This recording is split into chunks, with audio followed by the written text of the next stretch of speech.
Hello दोस्तों, आपको सच्ची हॉरर स्टोरी सुनना पसंद है तो हमारे चैनल को अभी सब्सक्राइब करें। धन्यवाद। चलिए शुरू करते हैं आज की स्टोरी। बात तब की है जब मैं 3 या 4 साल का रहा होऊंगा। उस समय हम गांव में ही रहते थे। मुझे रोज रात को खिड़की के बाहर एक औरत दिखाई देती थी। उसने सफेद साड़ी पहनी हुई होती थी और उसकी आंखें नीली होती थी। वह मुझे बुलाती थी। मैं बहुत डर जाता था और अपनी माँ को पकड़कर सो जाता था। कुछ दिनों में हम अपने पिताजी के साथ शहर में रहने लगे। गांव का घर खाली हो गया। हमारा गांव जाना भी कम होने लगा। अब केवल शादी ब्याह में गांव जाना होता, वह भी केवल मेरे माता पिता ही जाते। मैं अपने गांव के बारे में लगभग सब कुछ भूल चुका था। रात में दिखने वाली उस औरत को भी मैं सपना समझने लगा था। मेरे चाचा के लड़के की शादी थी। मैं करीब 15-16 साल बाद गांव गया था। हमने अपना घर भी साफ करवा रखा था। हम अपने घर में ही रुके थे। एक रात अचानक मेरी नींद खुली। मैंने खिड़की से बाहर देखा तो मुझे वही औरत नजर आई। उसकी नीली आंखें चमक रही थी और वो मुझे पहले की तरह बुला रही थी। मुझे ऐसा लग रहा था जैसे मेरा बचपन का कोई डरावना सपना सच हो गया हो। मैं काफी डर गया और भगवान को याद करने लगा। मैंने जल्दी से खिड़की बंद कर दी। उस रात मुझे नींद नहीं आई। मैं अगले दिन से अपने घर पर नहीं सोया और उसके बाद से मैं गांव भी नहीं गया। और मैं कभी कभी सोचता हूँ अगर मैं उसके बुलाने से चला जाता तो पता नहीं वो मेरे साथ क्या करती। दूसरी कहानी। मैं हिंदुस्तान यूनियन कंपनी में ऑपरेटर का काम करता हूँ। मेरा घर कंपनी से 10 किलोमीटर दूर है। मेरे पास एक बाइक है जिससे मैं अपना घर से कंपनी और कंपनी से घर का सफर पूरा करता हूँ। एक दिन ऑफिस से घर जा रहा था तो रास्ते में मुझे मेरे कॉलेज जिसमें मैंने अपनी ग्रेजुएशन पूरी की थी के बाहर एक लड़की दिखाई दी जो मुझे देखकर मुस्कुरा रही थी। मैंने उसे टालते हुए मैं घर की ओर निकल पड़ा। दूसरे दिन फिर वही लड़की मुझे उसी जगह पर दिखाई दी।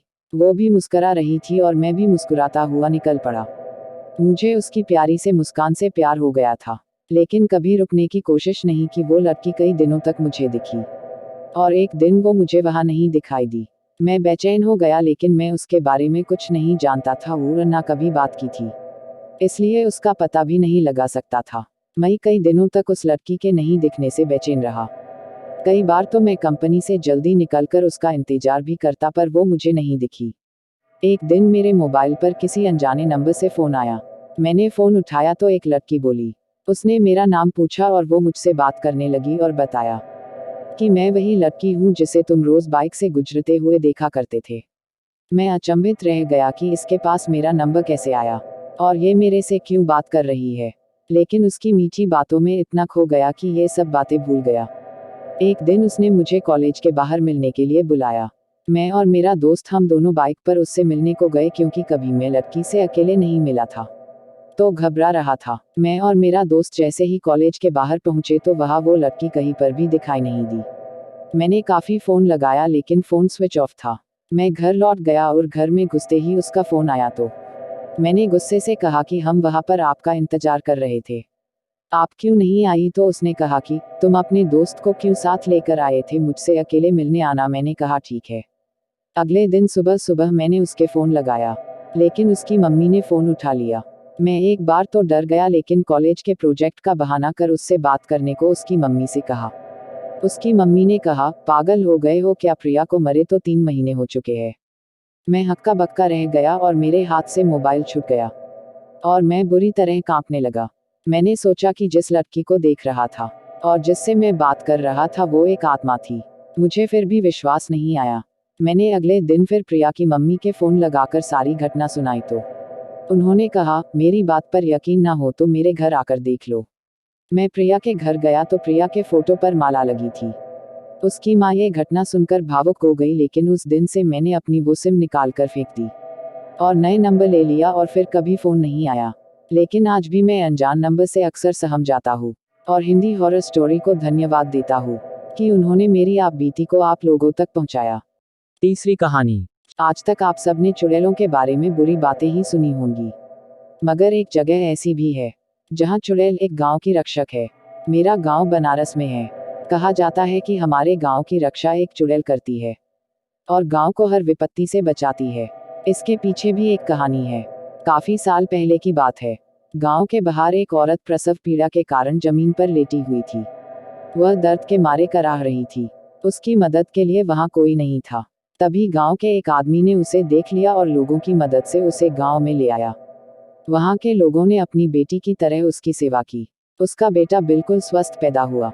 गांव वालों ने उसके बारे में पूछा तो उसने बताया कि वह पास के ही गांव की रहने वाली है। वह जाने को तैयार थी। गांव वालों ने उससे आराम करने को कहा मगर वह नहीं मानी। जाते जाते उसने कहा कि गांव वालों ने उसकी बहुत सेवा करी है, वह जो चाहे मांग सकते हैं। किसी ने कुछ नहीं मांगा और वैसे भी वह दे भी क्या सकती थी। मगर गांव के एक बुजुर्ग ने उसे पहचान लिया और कहा कि वह इस गांव के किसी भी इंसान का कभी बुरा नहीं करेगी। उसने बात मान ली और साथ में गांव की रक्षा करने की भी कसम खाई। कहते हैं कि वह औरत चुड़ैल थी और उस दिन से गांव में कभी कोई विपदा नहीं आई। चौथी कहानी। कहने को तो हम एक आधुनिक युग में जी रहे हैं, जहां सिर्फ विज्ञान की बात होती है। यहाँ भूत प्रेत की बात करना अंधविश्वास कहलाता है। मैं भी ऐसा ही सोचता था मगर एक हादसे के बाद मेरी सोच थोड़ी बदल गई। जून की गर्मी के कारण सबका जीना मुहाल था। हम सब कुछ दिनों के लिए अपने ननिहाल गए हुए थे, वहां जहां मेरी कुछ अच्छी यादें जुड़ी हुई थी। मगर इस बार ऐसा नहीं था। मैंने जो देखा उस पर मुझे विश्वास नहीं हुआ। गांव में एक कटे सर के आदमी के दिखने की अफवाह थी, पर हम इन बातों पर विश्वास नहीं करते थे। एक दिन दोपहर को मैं नहर के किनारे बैठा था। गर्मी में ठंडी हवा के झोंकों का अलग ही मजा था। मुझे हल्की हल्की नींद आने लगी थी। तभी कोई मेरे पास आकर बैठ गया और बातें करने लगा। मैं भी आधी नींद में उससे बातें करने लगा। बातों बातों में उसने मेरा अतीत बता डाला और फिर जब मैंने उसे देखा तो मेरी सांस ही रुक गई। उसका सर नहीं था। एक पल में मेरी सारी नींद उड़ गई और वो आदमी भी गायब हो गया। मैं वहां से भागकर सीधा घर आ गया। उस दिन मेरी तबीयत भी खराब हो गई। जो मैंने देखा शायद वो मेरा सपना भी हो सकता है, क्योंकि मैं आधी नींद में था। मगर जब भी वो घटना याद आती है मेरी रूह कांप जाती है। पांचवी कहानी। मेरे चाचा अपने समय में काफी आवारा हुआ करते थे। दिन भर दोस्तों के साथ घूमते रहते थे और रात 12-1 बजे से पहले वह कभी घर नहीं आते थे। घर वाले उनसे काफी परेशान रहते थे, मगर उन पर समझाने का कोई असर नहीं पड़ता था। एक रात वह अपने दोस्त के साथ नदी किनारे घूम रहे थे। वहां एक अघोरी बाबा रहते थे। चाचा और उनके दोस्त उन्हें छेड़ने के मकसद से उनके पास बैठ गए। उन्होंने पहले तो उनके साथ बैठ के शराब पी, फिर इधर उधर की बातें करके उन्हें परेशान करने लगे। बातों बातों में भूत का विषय छिड़ गया। चाचा ने बाबा से भूत दिखाने को कहा। पहले तो बाबा टालते रहे मगर चाचा अड़े रहे तो बाबा राजी हो गए। उन्होंने उनके चारों तरफ एक गोला बनाया और कहा चाहे जो भी हो बाहर मत जाना। बाबा ने मंत्र जपना शुरू किया। चाचा और उनके दोस्त उस समय मंद मंद मुस्कुरा रहे थे क्योंकि उनको ये मजाक लग रहा था। अचानक छम छम की आवाज आई और एक औरत वहां आकर नाचने लगी। उसके बाद अचानक 2 और औरतें वहां आ गई और वह भी नाचने लगी। ये देख चाचा और उनके दोस्त की सिट्टी पिट्टी गोल हो गई। दोनों का नशा एक पल में गायब हो गया। वह दोनों डर के मारे वहां से भागने लगे, मगर नाचती औरतों ने अपना नाच छोड़ उनको घेर लिया और उनके चारों ओर घूमने लगी। वह उनकी तरफ बहुत ही भयानक तरह से देख रही थी, जैसे वह उन्हें वहां बुलाए जाने से नाराज हो। वह दोनों वहीं पर बेहोश हो गए। सुबह जब होश आया तो वहां सिर्फ अघोरी बाबा ही थे। उन्होंने औरतों के बारे में पूछा तो बाबा ने बताया कि उन्होंने उन्हें भगा दिया।